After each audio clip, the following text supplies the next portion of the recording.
Hey everyone, so in this first episode of DARVO Exposed, I'm going to look at the Katie Price and Peter Andre situation. Now, I mentioned this in the introduction video, but I do want to make it clear. I've got no inside knowledge on any of the cases that I cover.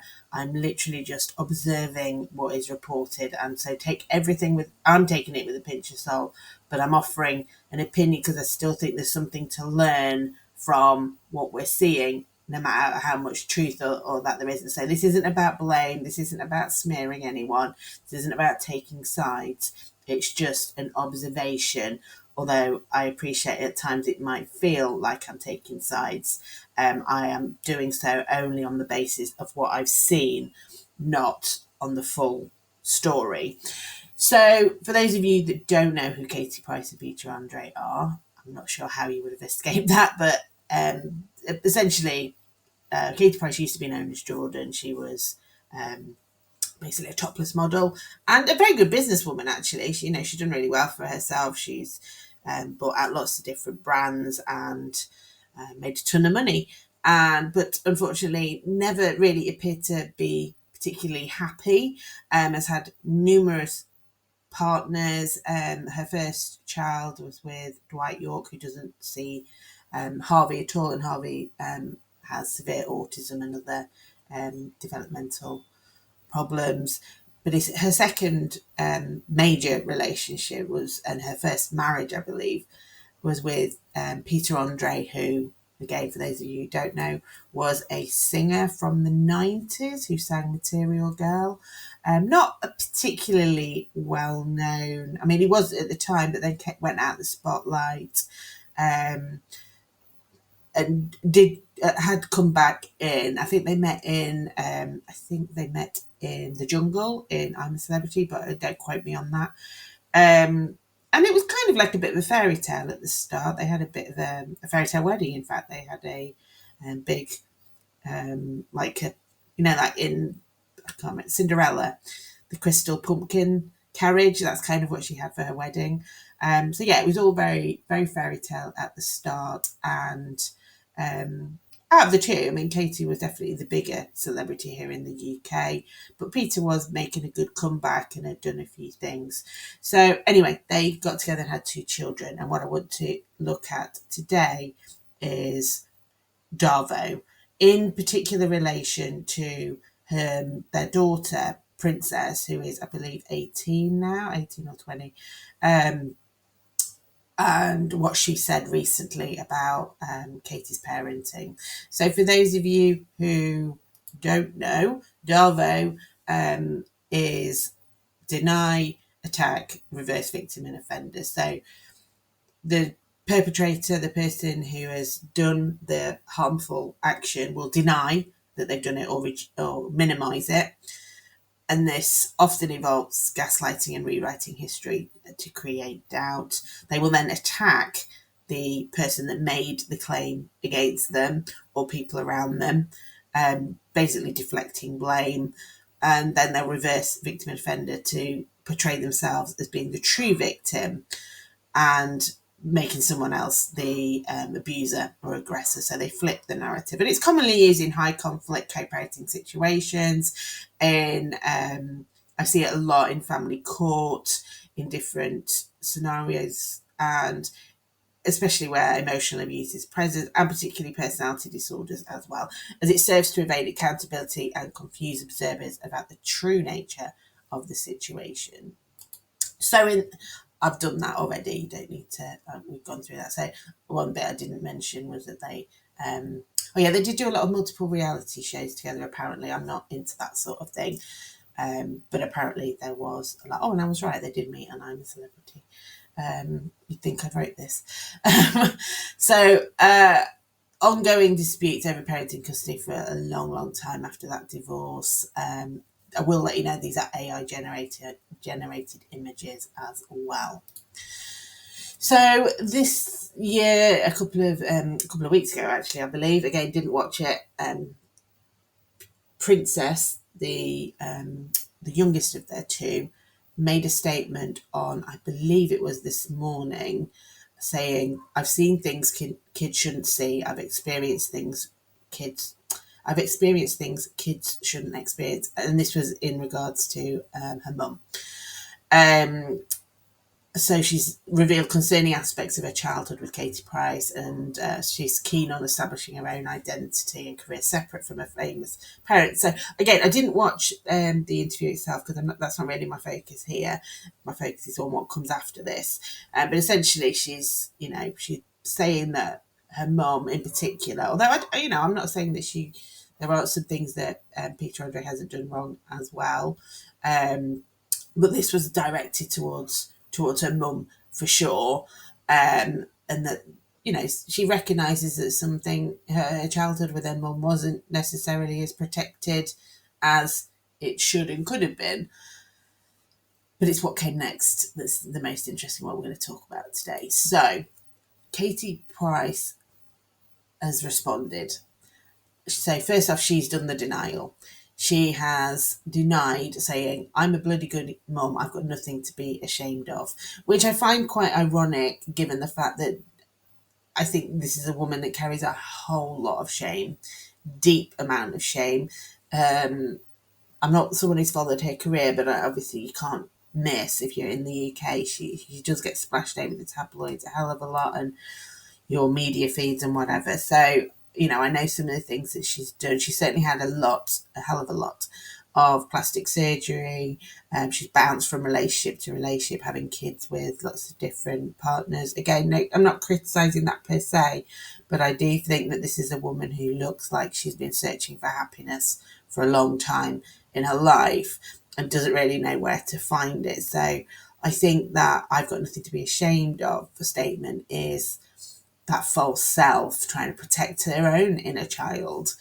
Claims of exclusion. So this is the attack. So in retaliation, she has said, actually, Peter's excluded me. She didn't invite me to Prince's 18th birthday, and she feels that she's been pushed out of her children's lives. And she, by the way, she's been doing all of this in media interviews, on her own podcast. So, yeah, very public. And I'll come to all of this later. And then has gone on to make accusations against Peter. So she's blaming Peter and his management for controlling Princess's career opportunities and deliberately excluding her from decisions, which again, I think I struggle with a little bit, because this is the woman that put all her kids on TV. Which I think, and again, don't quote me on this, but I think Peter Andre has spoken about not being particularly happy with that. Although equally, he has done things in the media as well. So I'm not saying he's perfect in that, but I think that again, there's a lot of projection here. So obviously Peter has come back and said, look, I've never spoken about this, because for the children's sake, but obviously they're adults now, and Princess has basically brought this to the table, so I'm gonna say my bit. I'm summarising. That's not exactly what he said, by the way. It's not a quote. But he essentially has come out and said, look, we've been through court, and the court ruled that they've been in my care since 2018 for their safety. And also pointed out that she's had multiple court rulings against Katie for false claims, and she's had to pay damage for libelous statements. And he's made his, he has pretty much, again, not saying he hasn't done things in the public eye, but it definitely seems he's more protective of their private life than Katie has. But he's felt that he's needed to come out, given what she's going around saying. I'm going to come to my main concerns over that. So this is like the impact really that I want to talk about. And again, I'm going to go into more detail on that when I come to my specific take on this. So she's denied any parenting deficiencies despite children's statement and court findings. And, for the children, this creates that real conflict within them of what is real. She's denying their version of reality. And I do think it's important to state that, reality is personal, it is subjective. Even especially when it comes to relationships, how one person sees something and how the other person sees it are going to be based upon their own views of life. But it also attempts to undermine the children's experiences, which I think is more harmful. The attack aimed at Peter and his wife, questioning their motives, is all deflection. So don't look at me. I'm great. I'm a great mum. Look over there. Look what they're doing. And it's all an attempt to damage their credibility. So bringing them in when actually this was, on the face of it, nothing to do with them. This was the child making their own statement. Reverse victim and offender. So she's now portraying herself as being wrong. She's, said, I'm a good mum, got nothing to be ashamed of, and I've actually been excluded myself. I'm the one. So she's seeking public sympathy and trying to position Peter as the villain, which is classic DARVO. And like I said, she's been using social media to have these conversations.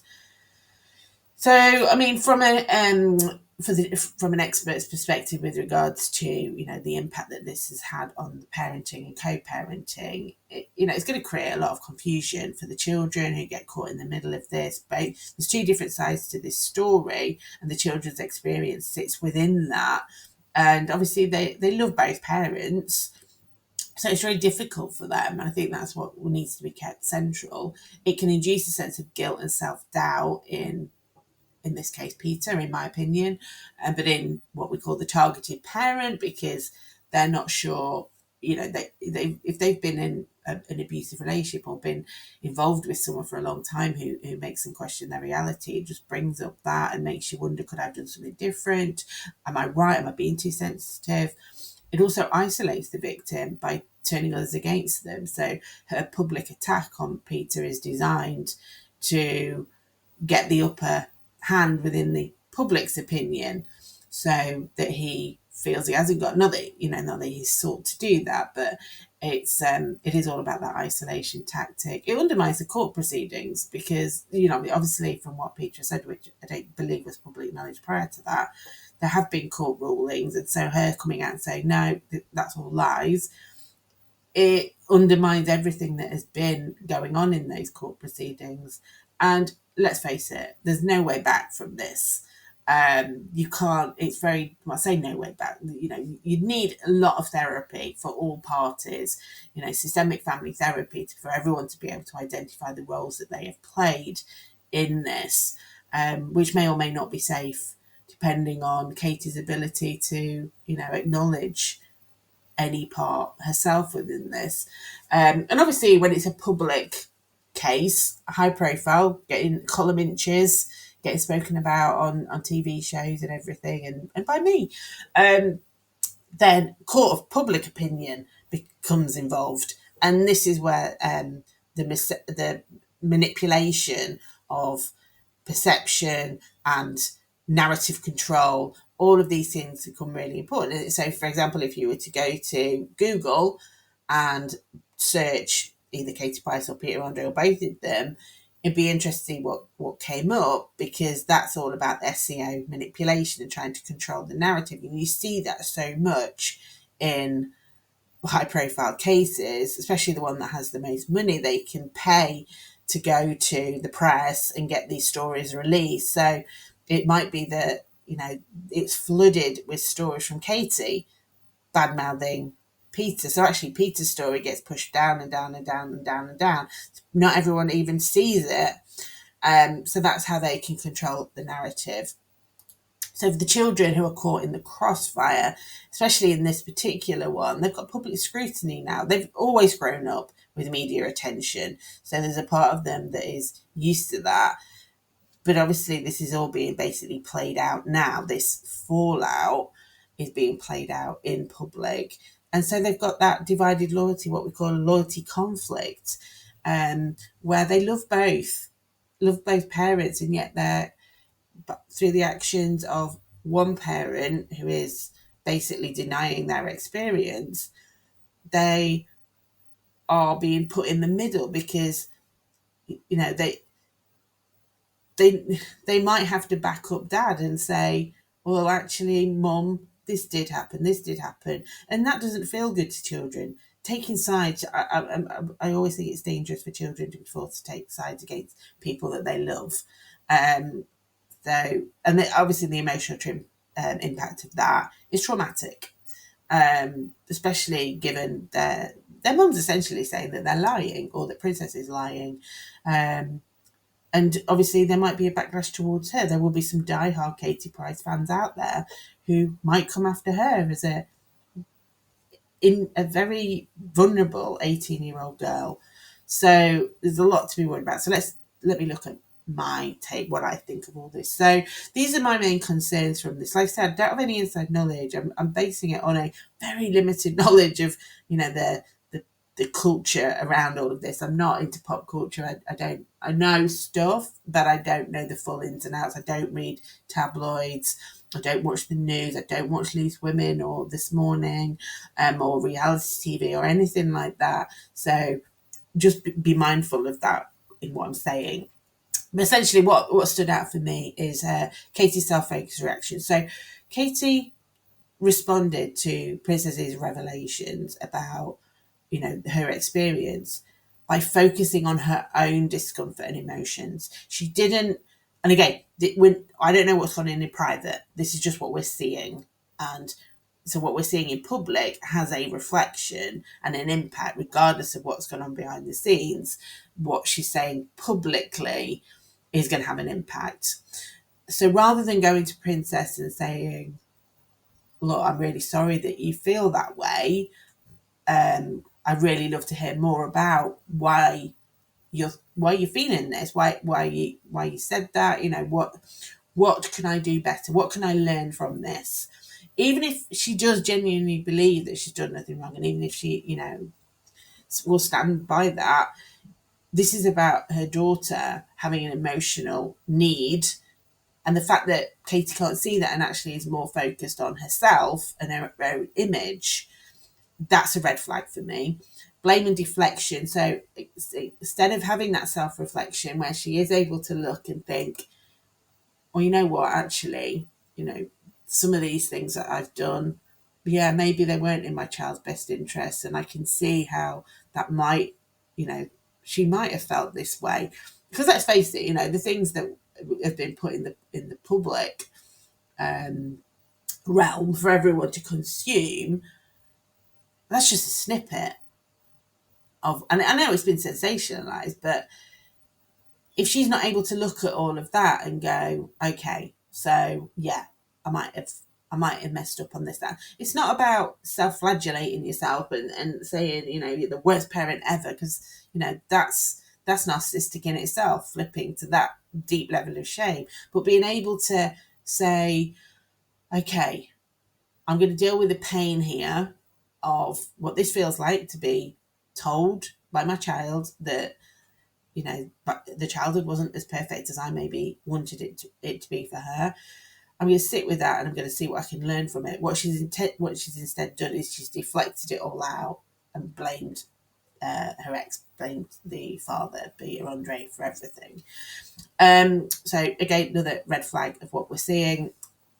Image over empathy. So she's come out publicly fighting because she's so desperate to keep her public opinion protected. And what we mean by public opinion here is twofold. So it is literally her public opinion, what the general public talk about, the press, all that, but also it's her public image, as in her false self. She's trying to protect her false self from that, the feeling of shame. She is trying to keep that sense of grandiosity by denying and coming out fighting. So this shows a complete lack of empathy for her children, who, this is a private thing. And whilst, like I said, I know that Princess said this publicly, we don't know what's been said in private before this. So I'm aware that, this has been brought into the public arena, not necessarily by Katie herself. However, that doesn't mean that two wrongs don't make a right in this. So therefore, Katie, being the adult, could have gone, look, I hear you. I hear that something's not right. Let's sit down and talk about it. Let's go to a therapist or a counsellor and let's talk it through. I want to listen. I want to hear you. Instead, she's chosen to come out and said, basically, Princess is lying, which is the opposite of empathy. And finally, she, Princess has grown up in the public eye. And so it's not, it's to her, I would imagine it seems quite normal and logical to tell the public this. Because of that upbringing, the rest of us who, live our lives away from the public eye, we wouldn't go on TV to say something about our parents. But those that grow up in the public eye, who are public figures, it's more natural for them to do that. And that's because of what Katie has done. Katie made the choice to put them in the public eye by doing those reality TV shows. And so I think, so I think that there's a real danger in that. And I think going back, that choice that Katie made to do that shows a real lack of understanding of, what is in the child's best interest. It's fine if she wants fame, but did her children want that level of fame? They might have done, they might not. And again, I don't know what conversations took place around that.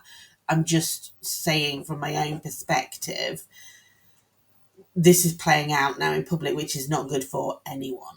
So just to reiterate, I've got no inside knowledge of this case, and I don't want to rely solely on tabloid stories. So what I've said is based solely on the observations around Katie's behaviour in response to these revelations and my concerns about them.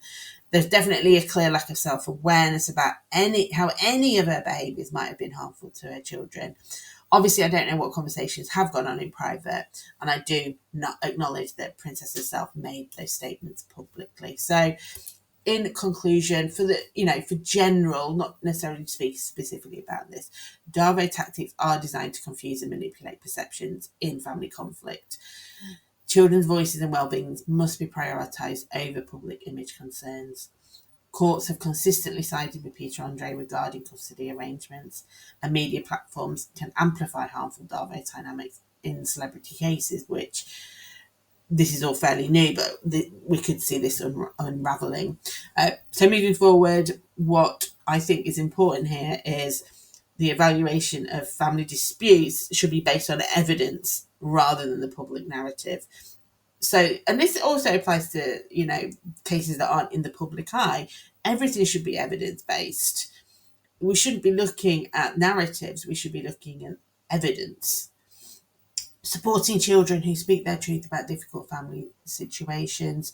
I think it's important that we recognise when it is the truth as well. Princess is 18. From what I'm aware of, Peter hasn't come out publicly and spoken, about any of this previously. And he, as far as I'm aware, he hasn't spoke publicly. He's put a post out on social media. I don't know what's going to come, that might come out more. But we need to be aware that children can get manipulated sometimes in that. And we might see that coming, we don't know what. If Katie's the personality type that I suspect, we could hear her trying to manipulate Junior, who is their other child, or some of her other children. She might be pushing them forward to say, what they've seen, all as his part to manipulate and to regain her false sense of self, a sense of safety. Recognising that celebrity status doesn't exempt parents from accountability, Celebrity comes with a lot of protections. Sorry, I live near RAF station, so big plane has just gone over if you heard that. So recognize, so celebrities comes with its own set of risks, I think, as a parent. I think it'd be very hard to balance that. In my personal opinion, these two children have been thrust into the limelight far too much, as well as Katie's other children as well. And I'm not going to put all the blame of that onto Katie, because I'm not saying Peter hasn't done some of that as well, but I do think that definitely it skew whiffs, it distorts children's sense of reality and sense of identity. And it's important that we can understand how DARVO tactics obscure genuine concerns about child welfare. And that's what I see time and time again. And why I want to talk about this, and I think it's so important to use celebrity cases to really delve into the dynamics, to educate, because people are interested in these cases. So maybe they're interested in learning about these dynamics as well, and maybe they'll notice them more when they see them in real life. So, yeah, there we go. If you found this interesting, you've got any comments, if you totally disagree with me, think that, Peter Andre is actually using DARVO, then fine, pop it below. There is space and safety for you to have whatever opinion you want. Just don't be cruel. Be kind and intelligent with your argument, rather than resorting to insults and personal attacks. By all means, present a critical case and drop it below, and I will be covering another one of these public cases shortly. If you've got any cases you want me to cover, drop them in the comments below as well, and I will do my research. So take care, everyone. Don't forget to like and subscribe.